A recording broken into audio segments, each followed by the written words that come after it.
അസ്സലാമു അലൈക്കും വറഹ്മത്തുള്ളാഹി വബർക്കാത്തുഹു. ഇന്നത്തെ വീഡിയോയിൽ ഞാൻ ഖിയാമത്ത് നാളിനെ കുറിച്ചാണ് പറയുന്നത്. അതിനു മുമ്പ് എനിക്ക് വന്ന കുറച്ച് കമൻറ്റുകളുടെ റിപ്ലൈയും കൂടെ പറയുന്നുണ്ട്. തറാവി നിസ്കാരത്തിൻ്റെയും വിത്തർ നിസ്കാരത്തിൻ്റെയും തഹജ്ജുദ് നിസ്കാരത്തിൻ്റെയും ഡൗട്ടാണ് കമൻറ്റിൽ മെയിനായിട്ട് ചോദിച്ചിരുന്നത്. ഫസ്റ്റ് തഹജ്ജുദ് നിസ്കരിക്കുന്നത് എങ്ങനെയാണെന്ന് പറയാം. തഹജ്ജുദ് നിസ്കരിക്കേണ്ടത് ഉറക്കത്തിൽ നിന്ന് എണീറ്റിട്ടാണ്. തഹജ്ജുദിൻ്റെ റക്കാത്ത് ഈവൻ നമ്പർ, അതായത് 2, 4, 6 അങ്ങനെ ഓർഡറിൽ നമുക്ക് എത്ര വേണോ നിസ്കരിക്കാം. ഏറ്റവും കുറഞ്ഞ റക്കാത്ത് എന്ന് പറയുന്നത് 2 റക്കാത്താണ്. ഓരോ 2 റക്കാത്തിലും നമ്മൾ നിസ്കരിച്ച ശേഷം സലാം വീട്ടിയിട്ട് അടുത്ത 2 റക്കാത്തായിട്ടാണ് നിസ്കരിക്കേണ്ടത്. എല്ലാ സുന്നത്ത് നിസ്കാരങ്ങളും നിസ്കരിക്കുന്നത് പോലെ തന്നെയാണ് തഹജ്ജുദും നിസ്കരിക്കുന്നത്. തഹജ്ജുദിൻ്റെ ഏറ്റവും ബെസ്റ്റ് ടൈമിംഗ് എന്ന് പറയുന്നത് രാത്രി 3ആയിട്ട് ഭാഗിച്ചതിൽ അതിലെ അവസാനത്തെ ഭാഗമാണ്. ഈ സമയത്താണ് അള്ളാഹു നമ്മളുമായിട്ട് ഏറ്റവും കൂടുതൽ അടുത്ത് നിൽക്കുന്ന സമയം. ഇനി വിത്തർ നിസ്കാരം എങ്ങനെയാണ് നിസ്കരിക്കേണ്ടതെന്ന് വെച്ചാൽ, വിത്തർ നിസ്കരിക്കുമ്പോൾ അതിൻ്റെ റക്കാത്തുകൾ ഓഡ് നമ്പറിൻ്റെ ഓർഡറിലായിരിക്കണം. അതായത് 1, 3, 5, 7 അങ്ങനെയൊക്കെ. ഏറ്റവും കോമൺ ആയിട്ടുള്ള സുന്ന എന്ന് പറയുന്നത് 3 റക്കാത്തായിട്ട് നിസ്കരിക്കുന്നതാണ്. 3 റക്കാത്തായിട്ട് നിസ്കരിക്കുമ്പോൾ ഒരിക്കലും നമ്മൾ മഗ്‌രിബ് നിസ്കരിക്കുന്നത് പോലെ വിത്തർ നിസ്കരിക്കാൻ പാടില്ല. എങ്ങനെയാണ് നിസ്കരിക്കേണ്ടതെന്ന് വെച്ചാൽ, ഒന്നുകിൽ നമ്മൾ 2 റക്കാത്ത് നിസ്കരിച്ചിട്ട് സലാം വീട്ടിയിട്ട് അടുത്ത 1 റക്കാത്ത് നിസ്കരിക്കണം. അല്ലെങ്കിൽ നമ്മൾ 3 റക്കാത്ത് ഒരുമിച്ച് നിസ്കരിക്കണം. അതിൽ 2ാമത്തെ റക്കാത്തിൽ നമ്മൾ അത്തഹിയാത്ത് ഇരിക്കരുത്. 3ാമത്തെ റക്കാത്തിൽ മാത്രമേ അത്തഹിയാത്ത് ഇരിക്കാവൂ.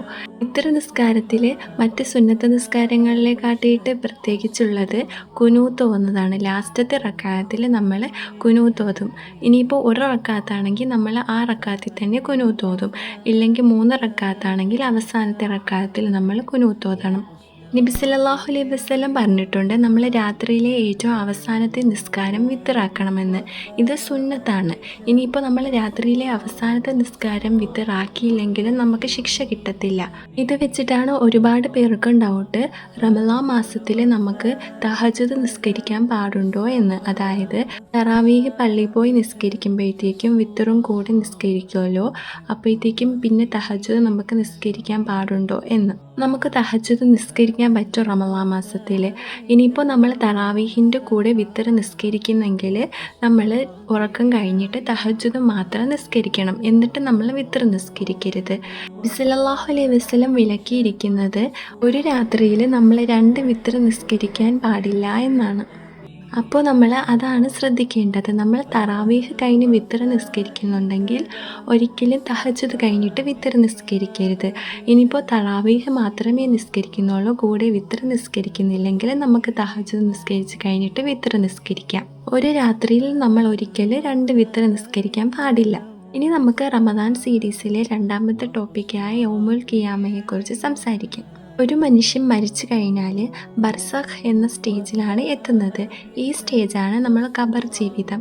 ബർസഖ് എന്ന സ്റ്റേജ് കഴിഞ്ഞാൽ എന്തൊക്കെയാണ് നടക്കുന്നതെന്ന് ഖുർആനിലും ഹദീസിലും ഒക്കെ പറഞ്ഞിട്ടുള്ളത് വെച്ച് നമുക്ക് നോക്കാം.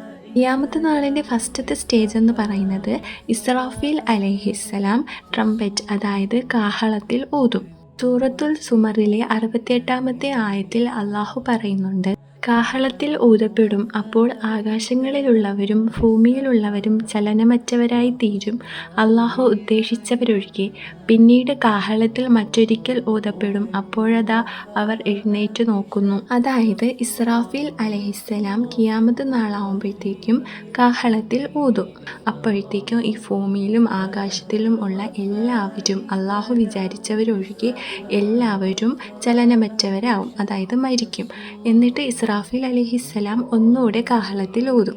അപ്പോൾ മരിച്ചു കിടന്നവരും ഖബറിൽ കിടക്കുന്നവരും എല്ലാവരും ഒന്നുകൂടെ എഴുന്നേറ്റ് വരും. സ്വഹീഹ് മുസ്ലിമിലെ ഹദീസ് 2278 നബി സല്ലല്ലാഹു അലൈഹി വസല്ലം പറയുന്നുണ്ട്, ആദ്യമായിട്ട് ഉയർത്തെഴുന്നേൽക്കുന്നത് നബി സല്ലല്ലാഹു അലൈഹി വസല്ലം ആയിരിക്കുമെന്ന്. അങ്ങനെ ഈ ഉയർത്തെഴുന്നേറ്റപ്പെട്ടവരും എല്ലാവരും കൂടി ഒരു വിശാലമായ ഒരു സ്ഥലത്ത് ഒരുമിച്ച് കൂടും. സ്വഹീഹ് അൽ ബുഖാരിയിലെ ഹദീസ് 6527 നബി സല്ലല്ലാഹു അലൈഹി വസല്ലം ഈ സന്ദർഭം വ്യക്തമായി പറയുന്നുണ്ട്.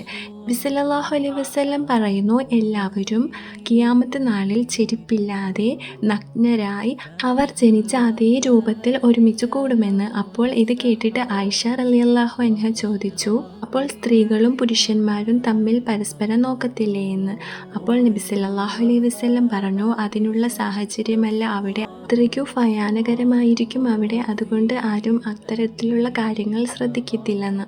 സ്വഹീഹ് മുസ്ലിമിലെ ഹദീസ് 2864 നബി സല്ലല്ലാഹു അലൈഹി വസല്ലം പറയുന്നുണ്ട്, ഖിയാമത്ത് നാളിൽ മനുഷ്യരുടെ ഏറ്റവും അടുത്തായിരിക്കും സൂര്യൻ. 1 മൈൽ ഡിസ്റ്റൻസ് മാത്രമേ സൂര്യനും മനുഷ്യനും തമ്മിലുള്ളൂ എന്ന്. ഇത് സുലൈം ബിൻ ആമിർ റളിയല്ലാഹു അൻഹു പറയുന്നു. 1 മൈൽ എന്ന് പറയുമ്പോൾ നബി സല്ലല്ലാഹു അലൈഹി വസല്ലം എന്താണ് ഉദ്ദേശിച്ചതെന്ന് വ്യക്തമല്ല. അതായത് ഒരു ഭൂമിയിലെ മൈൽ എന്ന ദൂരമാണോ അതോ കണ്ണിൽ കരിയിടാൻ ഉപയോഗിക്കുന്ന ഒരു ഉപകരണമുണ്ട് അതിൻ്റെ ദൂരമാണോ എന്ന് വ്യക്തമല്ലെന്ന്. അന്ന് മനുഷ്യർ അവരുടെ പ്രവർത്തികൾ അനുസരിച്ച് വിയർപ്പിൽ മുങ്ങിപ്പോകും. ചിലർ കാൽമുട്ടുവരെ വിയർപ്പിൽ മുങ്ങിപ്പോകും, ചിലർ മുട്ടുവരെ, ചിലർക്ക് നടുവരെ വിയർപ്പായിരിക്കും, ചിലർക്ക് വായിൽ വരെ എത്തുന്ന രീതിയിലായിരിക്കും വിയർപ്പെന്ന് നബി സല്ലല്ലാഹു അലൈഹി വസല്ലം പറയുന്നുണ്ട്. ഇതിൽ 7 വിഭാഗക്കാർക്ക് അള്ളാഹുവിൻ്റെ തണലുണ്ടാകുമെന്ന് നബി സല്ലല്ലാഹു അലൈഹി വസല്ലം പറയുന്നുണ്ട്. സ്വഹീഹ് അൽ ബുഖാരിയിലെ ഹദീസ് 660 ഇത് പറയുന്നത്. അങ്ങനെ അള്ളാഹുവിൻ്റെ വിധിക്ക് വേണ്ടി കാത്തുനിന്ന ആളുകൾ ഇങ്ങനെ ക്ഷീണിച്ച് പേടിയും ക്ഷീണവും കൊണ്ട് ഓരോ പ്രവാചകന്മാരുടെ അടുത്ത് ചെല്ലും, അള്ളാഹുവിൻ്റെ അടുത്ത് വിധി നടപ്പിലാക്കാൻ പറയാൻ വേണ്ടിയിട്ടുള്ള മധ്യസ്ഥതയ്ക്കായി. അപ്പോൾ ഓരോ പ്രവാചകന്മാരും പറയും, ഞാൻ ഇതിന് യോഗ്യനല്ല. അങ്ങനെ ആദം നബി തൊട്ട് തുടങ്ങി അവസാനം അവർ നബി സല്ലല്ലാഹു അലൈഹി വസല്ലമയുടെ അടുത്തെത്തും. അങ്ങനെ നബി സല്ലല്ലാഹു അലൈഹി വസല്ലം അള്ളാഹുവിനോട് ചോദിക്കും. അള്ളാഹു നബി സല്ലല്ലാഹു അലൈഹി വസല്ലമയുടെ മധ്യസ്ഥത സ്വീകരിക്കുകയും അങ്ങനെ എല്ലാ മനുഷ്യരുടെയും വിധികൾ നടപ്പിലാക്കുകയും ചെയ്യും. ഓരോ മനുഷ്യരുടെയും നന്മകളും തിന്മകളും എഴുതിയ ബുക്കുകൾ അവരുടെ കൈകളിൽ കൊടുക്കുകയും ചെയ്യും. വലത് കൈയിൽ കൊടുക്കപ്പെട്ടവൻ വിജയിക്കുകയും എന്നാൽ മുതുകിൻ്റെ പിന്നിലൂടെ കൊടുക്കപ്പെട്ടവൻ നാശമേ എന്ന് നിലവിളിക്കുകയും ചെയ്യും. ഒരു മനുഷ്യൻ്റെ ഓരോ ചെറിയ പ്രവൃത്തികൾ പോലും നീതിപൂർണമായ ഗ്ലാസിൽ അളക്കുമെന്ന് അള്ളാഹു ഖുർആനിൽ പറയുന്നുണ്ട്. സ്വഹീഹ് ബുഖാരിയിലെ ഹദീസ് 7440 കൂടി നിങ്ങൾ നല്ലപോലെ മനസ്സിലാക്കാൻ ശ്രമിക്കണം. അത് വലിയൊരു ഹദീസാണ്, ഞാനത് ചുരുക്കിയാണ് പറഞ്ഞിരിക്കുന്നത്. അങ്ങനെ മനുഷ്യരുടെ വിധി നടപ്പിലാക്കലെല്ലാം കഴിയും. നടപ്പിലാക്കൽ കഴിഞ്ഞിട്ട് അടുത്ത സ്റ്റേജ് എന്ന് പറയുന്നത് സിറാത്ത് പാലത്തിൽ കൂടെ, അതായത് നരകത്തിൻ്റെ മുകളിൽ കൂടെ ഒരു പാലമുണ്ട്. ആ പാലത്തിൽ കൂടെ മനുഷ്യരെല്ലാവരും മറികടക്കണം. ആ പാലത്തിൽ കൂടെ ചിലർ മിന്നൽ പോലെ കടന്നു പോകും, ചിലരാണെങ്കിൽ കാറ്റുപോലെ, ചിലർ നടന്നു പോകും, ചിലരാണെങ്കിൽ എഴഞ്ഞു കൊണ്ടുപോകും, ചിലർ അതിൽ വീണു പോകും. സ്വഹീഹ് അൽ ബുഖാരിയിലെ ഹദീസ് 7439 ഹദീസും നിങ്ങൾ നല്ലപോലെ മനസ്സിലാക്കാൻ ശ്രമിക്കണം. അതിൽ ഒരുപാട് കാര്യങ്ങൾ ഖിയാമത്ത് നാളിനെ കുറിച്ചൊക്കെ നമുക്ക് മനസ്സിലാക്കാറുണ്ട്. എല്ലാ കാര്യങ്ങളും ചുരുക്കിയാണ് ഇപ്പോൾ പറയുന്നത്. ഒരുപാട് പറയാനുണ്ട്, വലിയ വലിയ ഹദീസുകളാണ് അതൊക്കെ. അതിൽ നമുക്ക് ഒരുപാട് കാര്യങ്ങൾ മനസ്സിലാക്കാനും ഉണ്ട്. അപ്പോഴത്തേക്കും നമുക്ക് അള്ളാഹുവായിട്ട് ഒരുപാട് അടുക്കാൻ പറ്റും, ഒരുപാട് തെറ്റുകളിൽ നിന്ന് പിന്മാറാനൊക്കെ പറ്റും അതൊക്കെ വായിച്ചാൽ. സിറാത്ത് പാലം എന്ന് പറയുന്നത് നമ്മൾ വിചാരിക്കുന്ന പോലെ ഒരു സാധാ പാലമല്ല. അത് ഭയങ്കര സ്ലിപ്പറി ആയിട്ടുള്ള കുറേ മുള്ളുകളും ഹൂക്കുകളും ഒക്കെ ഉള്ള ഒരു പാലമാണ്. അങ്ങനെ സിറാത്ത് പാലം കടക്കുന്നതിലൂടെ ഖിയാമത്ത് നാളിൻ്റെ അവസാനമാവും. അപ്പോഴത്തേക്കും ഫൈനൽ ഡെസ്റ്റിനേഷൻ എത്തും. അവിടെ ആഖിറത്തിലെ ജീവിതം അവിടെ തൊട്ട് സ്റ്റാർട്ടാവും. അതായത് നമ്മൾ മനുഷ്യരിൽ നല്ല കർമ്മങ്ങൾ ചെയ്തവർ സ്വർഗത്തിലെത്തുകയും തിന്മകളൊക്കെ ചെയ്ത് ജീവിച്ചവർ നരകത്തിലെത്തുകയും ചെയ്യും. ഞാൻ എല്ലാ കാര്യങ്ങളും ചുരുക്കിയാണ് പറഞ്ഞിട്ടുള്ളത്. ഇനിയും ഒരുപാട് കാര്യങ്ങൾ മനസ്സിലാക്കാനുണ്ട്. ഞാൻ പറഞ്ഞ ഖുർആൻ്റെ ആയത്തും ഹദീസുകളൊക്കെ എടുത്ത് നിങ്ങൾ മനസ്സിലാക്കിയാൽ നിങ്ങൾക്കെല്ലാം മനസ്സിലാവും. ഇന്നത്തെ വീഡിയോ ഇത്രയേ ഉള്ളൂ. Thank you for watching.